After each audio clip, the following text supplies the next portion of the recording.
ಇದೀಗ ಮಾಣಿಕ್ಪಾಲ್ ದಿಗಂಬರ್ ಜೈನ್ ಬೋರ್ಡಿಂಗ್ನ ಉಪಾಧ್ಯಕ್ಷರಾದಂಥ ಹಿರಿಯ ರಾಜಕೀಯ ಪ್ರತಿನಿಧಿವಾಗಿ ವೇದಿಕೆ ಮೇಲೆ ಉಪಸ್ಥಿತರಾಗಿ ಮತ್ತೊಬ್ಬ ಮಧ್ಯ ಶಿಕ್ಷಣ ಸಂಸ್ಥೆಯ ಕಾರ್ಯದರ್ಶಿಗಳು, ಹೈಕೋರ್ಟ್ನ ನ್ಯಾಯವಾದಿಗಳು, ನಮ್ಮ ದಕ್ಷಿಣ ಜಯಿಸಿದ ಇಲ್ಲಿ ಉಪಸ್ಥಿತರುವಂತಹ ನಮ್ಮ बोर्डिंगच्या आवारामध्ये प्रचंड अशी माणसं त्यांना अभिवादन करायला आली असावी.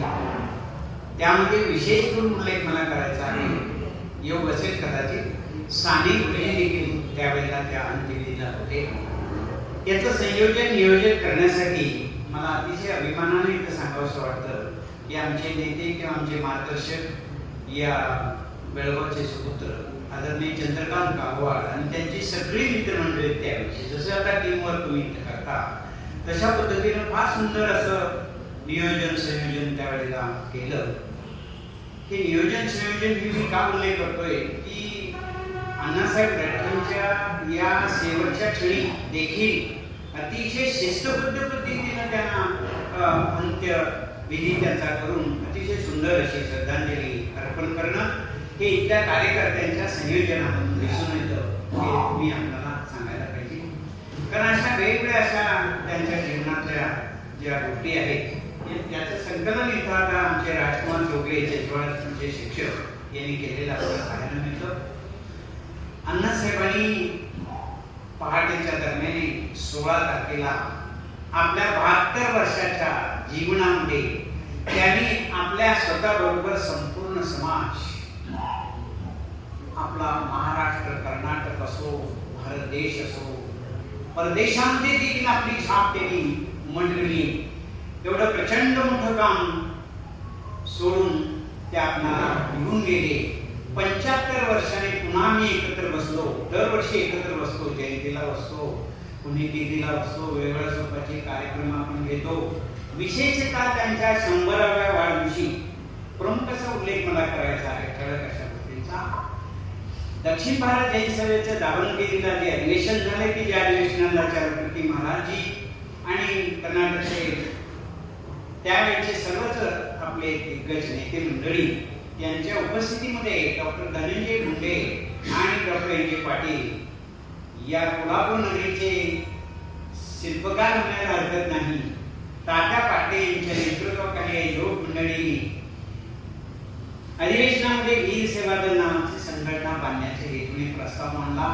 गुंडेंनी अनुमोदन दिलं आमच्या डॉक्टर एन जे पाटलांनी. त्यापासून आतापर्यंत 43 वर्षे झाली. मित्र, अण्णासाहेब लठ्ठे सारखे अष्टपैलू व्यक्तिमत्व असलेली युवक कार्यकर्त्यांची फळी निर्माण व्हावी या प्रमुख उद्देशानं त्यावेळेला तो ठराव झाला. त्याच्या अगोदर खूप ठराव झाले नैमित्तिक अधिवेशनामध्ये किंवा वेगवेगळ्या अधिवेशनामध्ये युवकांची संमेलन झाली, पण ती संमेलन टिकली नाही. हे संमेलन टिकलं त्याला सर्वात मोठं कुठलं कारण असेल तर ते लठ्ठे साहेबांचं चरित्र. जन्मापासून मरणापर्यंत त्यांनी केलेल्या कामाच्या वेगवेगळ्या अशा गोष्टी मुलांच्या समोर ठेवल्यानंतर ती 43 वर्षे विनामूल्य आपल्या जीवनाचा वेळ देऊन समाजाच्या सामाजिक, शैक्षणिक आणि वेगवेगळ्या स्वरूपाच्या समाजाला जी जीवनं असतात त्या जीवनाला समर्पित झालेली ही जवळजवळ 11,000 विद्यार्थ्यांची आणि सैनिकांची ही फळी ही अण्णासाहेब लठ्ठे यांच्या विचाराचे प्रचंड मोठे वारसदार आहेत असं मला वाटतं. मान्यवरांना वंदन करू. आजच्या या लठ्ठे साहेबांचा कार्यक्रमाला आम्ही सहभागी झालो हे आमचं भाग्य आहे. मी आज जो काय आहे लठ्ठे शिक्षण संस्थेतच शिकलेला विद्यार्थी आहे हे सांगायला मला अभिमान वाटतो. वेळ फार कमी आहे. 2च गोष्ट बोलतो साहेब. मला मराठी एवढं येत नाही. येडा आवडी बरोबर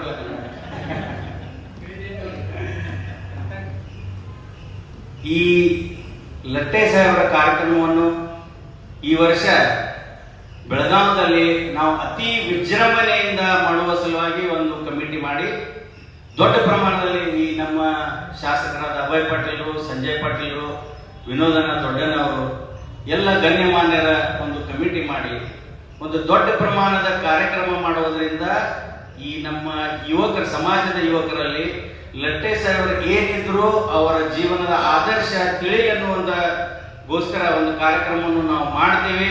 ಆ ಕಾರ್ಯಕ್ರಮಕ್ಕೆ ತಾವು ಬರಬೇಕಂತ ಹೇಳಿ ನಾನು ತಮ್ಮಲ್ಲಿ ಕೇಳ್ಕೊಳ್ತೀನಿ. ಈ ನಮ್ಮ ಸಮಾಜದ ಮಹಾತ್ಮ ಗಾಂಧೀಜಿ ಅಥವಾ ಸಮಾಜದ ನಮ್ಮ ಜೈನ ಸಮಾಜದ ಅಂಬೇಡ್ಕರ್ ಅಂತ ಲಟ್ಟೆಯವರಿಗೆ ಅಂದರೆ ತಪ್ಪಾಗಲಿಕ್ಕಿಲ್ಲ.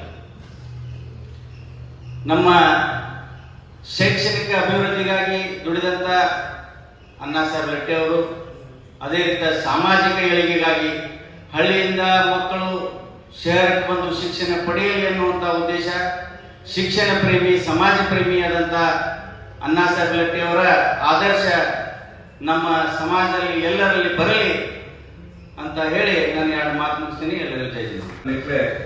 ನಾವೆಲ್ಲರೂ ವಿಚಾರ ಮಾಡಕ್ಕೆ ಸಾಧ್ಯ ಆಗಿಲ್ಲ. ಒಂದು ಘಟನಾ ನಾನು ಹೇಳ್ಬೋದು.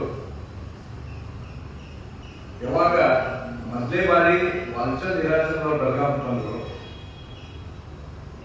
ವಾಲ್ಚಂದ್ ಹಿರಾಚಂದ್ ಯಾರು ನಮಗೆ ದೂರದೃಷ್ಟಿ ಇದ್ರು ಮತ್ತು ಲಟ್ಟೆ ಅವರು ಎಲ್ಲರೂ ಅಂದ್ರೆ ಸಿಂಕ್ರೊನೈಸ್ಡ್ ವರ್ಕ್ ಇತ್ತು.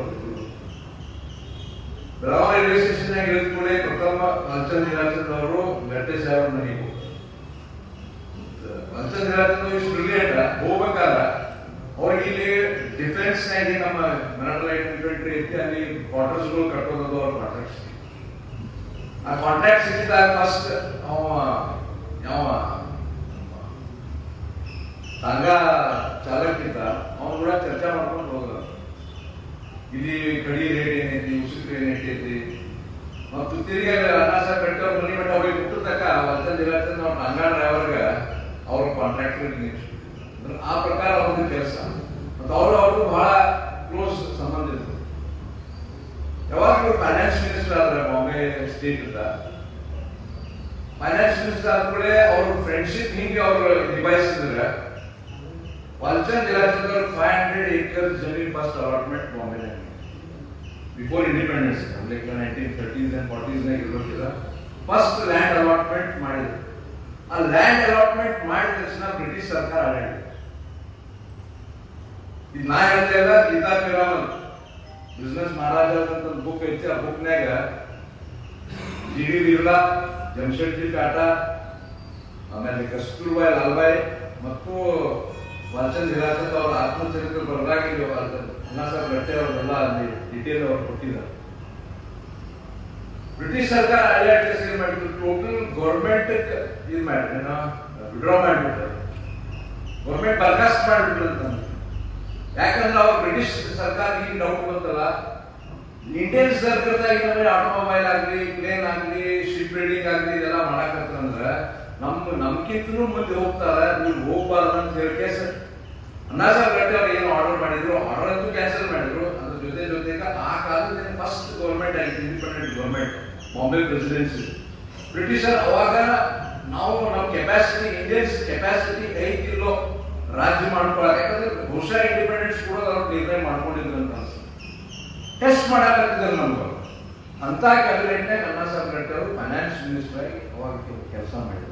ಅನ್ಲಿಕ್ಕೆ ಅದು ದೊಡ್ಡ ರೆಸ್ಪಾನ್ಸಿಬಿಲಿಟಿ ಇತ್ತು. ಅಂತ ಅವ್ರಿಗೆ ಅನ್ಲಿಕ್ಕೆ ಅವ್ರು ಯಾವ ಕೆಲಸ ಮಾಡಿದ್ರೆ ಅದು ನೋಡಿದ್ರೆ ಎಜುಕೇಶನ್ ಆಗಲಿ, ಸೋಷಿಯಲ್ ಡೆವಲಪ್ಮೆಂಟ್ ಆಗಲಿ, ಎಲ್ಲದಕ್ಕೂ ಅವ್ರನ್ನ ನಾವು ಸ್ಮರಿಸ್ಬೇಕು. ಮತ್ತು ಅವ್ರ ಆದರ್ಶ ಇಟ್ಕೊಂಡು ಕೆಲಸ ನಾವು ಮುಂದೆ ಮಾಡಬೇಕು.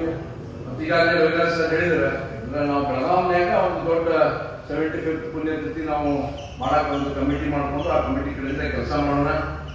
ಮತ್ತು ಈಗ ರೀಸೆಂಟ್ಲಿ ಎಲ್ಲ ಬೆಳಗಾವಿ ಸಮಾಜದವರು ನನಗೆ ದೊಡ್ಡ ಜವಾಬ್ದಾರಿ ಕೊಟ್ಟಿದ್ದಾರೆ. ಅವರೆಲ್ಲರೂ ನಾನು ಧನ್ಯವಾದ ಹೇಳ್ತೀನಿ. ಮತ್ತು ಅವರೇನು ನನ್ನ ವಿಶ್ವಾಸ ಕೊಟ್ಟಿದ್ದಾರೆ KJ executive committee member nomination ಮಾಡಕ್ಕೆ.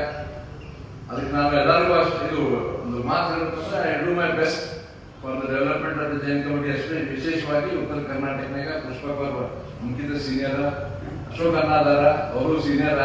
ಅವ್ರ ಮಾರ್ಗದರ್ಶನದಾಗ ಮ್ಯಾಕ್ಸಿಮಮ್ ಏನಾದರೂ ಉತ್ತರ ಕರ್ನಾಟಕ ಜೈನ್ ಸಮಾಜ ಬೆನಿಫಿಟ್ ಆಗುವಂತ ಕೆಲಸ ಮಾಡೋಣ ಅಂತ ನಾನು विशेषವಾಗಿ ಹೇಳ್ತೇನೆ. आज इथे आला. आजचा हा पवित्र दिवस आहे. आम्ही सकाळी 5 वाजता कोल्हापूर निघालो, कारण पुष्प दीपक आणि सगळ्या सदस्यांनी खूप प्रेमाने आग्रह केला की आज इकडे आलंच पाहिजे. तर D.A. पाटील सर आणि बेळके सर सकाळी 5 वाजता मला घ्यायला आले आणि आम्ही वेळेवर इकडे पोहोचलो. आणि आज येतानाच दारातच पाहिलं की हा परिसर एवढा सुंदर झालेला आहे. आता मला या ठिकाणी भेटून 4-5 वर्ष झाले असणार, त्यामध्ये खूपच बदल घडला आहे. मुख्य म्हणजे शांतीसागर महाराजांचं जे पवित्र स्थान इकडे तयार झालं आहे. तर शांतीसागर महाराज आणि अण्णासाहेब लठ्ठे यांचे फार चांगले वैचारिक संबंध होते. ही वैचारिक संबंध आणि वैचारिक पातळी ठेवणं फार महत्वाचं आहे. त्याशिवाय काम चांगलं होत नाही. ज्याप्रमाणे शांतीसागर महाराजांनी अण्णासाहेबांना लठ्ठेंना सूचना दिली की त्यावेळी बालविवाह व्हायचे ते बंद केले पाहिजे. ताबडतोब अण्णासाहेब लठ्ठेने ते मनावर घेऊन शाहू महाराजांच्या दरबारात जाऊन त्याची ऑर्डर काढली. हे असे हे वैचारिक पातळीवर जाऊन आपल्या धर्माशी एक किंवा आपल्या गुरूंबरोबर जमणे फार महत्वाचं आहे. शांतीसागर महाराजांनी आपल्या शेवटच्या संदेशात सांगितलंय की आत्मचिंतन करा.